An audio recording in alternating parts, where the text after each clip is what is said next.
अस्सलाम वालेकुम students. Last lecture में हम लोगों ने देखा कि ओबेसिटी क्या है और उसको कैसे मेजर किया जाता है। आज हम ये देखेंगे कि ओबेसिटी की कॉजेज़ क्या हैं, यानी ऐसी कौन सी वजूहात हैं जिनकी बिना पर कोई भी इंसान मोटापे का शिकार हो जाता है।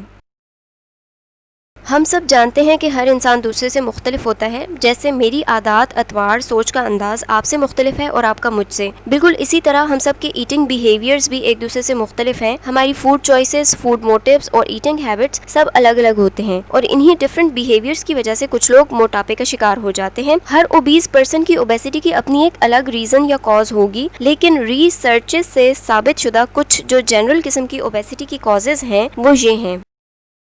Number 1 is your family history. Just like many other medical issues like hypertension and diabetes, obesity also runs in families because आप अपने parents से जो genes inherit करते हैं, they may affect the amount of body fat you store and where the fat is distributed. Fat storage के अलावा genes आपकी appetite regulation में भी involve होते हैं, यानी आपकी भूख कैसी है, आपकी खुराक कितनी तेजी से हजम होती है, एनर्जी में कितनी तेजी से कन्वर्ट होती है, आप वर्जिश के दौरान कितनी कैलोरीज बर्न करते हैं, ये सब चीजें भी जीन से रिलेट करती हैं। जीन्स के अलावा फैमिलीज में ओबेसिटी के रन करने की एक वजह ये भी हो सकती है कि फैमिली मेंबर्स की ईटिंग हैबिट्स और फूड चॉइसेस तकरीबन मिलती जुलती होती हैं। अगर घर के तमाम अफराद ज्यादा ऑयली चीजें लेते हैं या जंक फूड लेते हैं तो सभी ओबेसिटी का शिकार हो सकते हैं। अगर आपकी रूटीन और लाइफस्टाइल ऐसा है कि आपका ज़्यादातर वक्त बैठे बैठे गुजर जाता है और आप जितनी कैलोरीज फूड से इनटेक कर रहे हैं उतनी यूटिलाइज नहीं कर रहे, तो वो तमाम कैलोरीज आपकी बॉडी में फैट्स की सूरत में जमा होती जाएंगी। ये बात रिसर्च से साबित हो चुकी है कि जितना ज़्यादा वक्त आप टीवी, मोबाइल, कंप्यूटर, टैबलेट या लैपटॉप की स्क्रीन के सामने या वैसे ही बैठे बैठे गुजार देंगे, उतना ही ज़्यादा आप मोटापे का शिकार हो सकते हैं।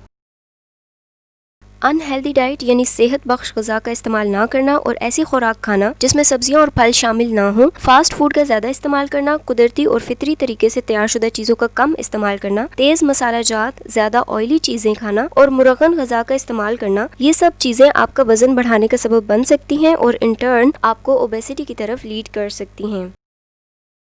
बाज़-औक़ात ऐसा होता है कि आप खाने की चीज़ें तो कम खा रहे होते हैं लेकिन लिक्विड कैलोरीज का बहुत ज़्यादा इस्तेमाल कर रहे होते हैं और साथ परेशान भी हो रहे होते हैं कि मैं तो इतना कुछ ज़्यादा खाता भी नहीं हूँ, फिर भी मेरा वज़न बढ़ता जा रहा है। तो उसकी वजह होती है कि आपकी हाई कैलोरीज मशरूबात यानी डिफरेंट किस्म के juices, cold drinks, soft drinks, beverages, इसलिए हर चीज़ का एतदाल में इस्तेमाल ज़रूरी है। नींद की कमी यानी आपकी नींद पूरी ना होना भी मोटापे का सबब बन सकता है। अब होता यह है कि जब आप रात को सो नहीं पाते या देर तक जागते रहते हैं तो आपको भूख लग जाती है और रात को चूंकि आपके पास और कोई एक्टिविटी भी नहीं होती तो आप अपने खाने के लिए बहुत एहतमाम कर सकते हैं। इसी तरह जब आप रात को देर से सोते हैं और अगली सुबह आप इतने फ्रेश नहीं होते, थकावट सी महसूस कर रहे होते हैं, जिसकी वजह से आपकी एक्टिविटीज रिड्यूस हो जाती हैं और आप ज्यादा कैलोरीज बर्न नहीं कर पाते। ये सब फैक्टर्स मिलकर आपके लिए ओबेसिटी का सबब बन जाते हैं।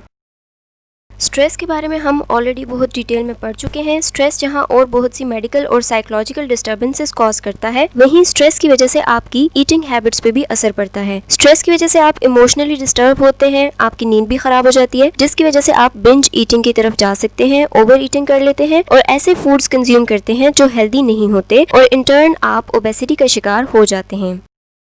इन कॉजेज के अलावा और भी बहुत सी वजूहात हो सकती हैं ओबेसिटी की, जैसे कुछ मेडिसिन ऐसी होती हैं जो as a side effect weight gain और ओबेसिटी कॉज करती हैं। इसके अलावा lack of exercise, inactivity, females में प्रेगनेंसी, ये सब चीजें भी ओबेसिटी कॉज कर सकती हैं। बहरहाल वजह कोई भी हो, अहम बात यह है कि आपने ओवरवेट और ओबेसिटी को लाइट नहीं लेना, बल्कि फौरन इसके हल और इलाज के लिए कोशिश करनी है ताकि आप ओबेसिटी की वजह से पेश आने वाली लेटर कॉम्प्लिकेशन से बच सकें। Thank you so much.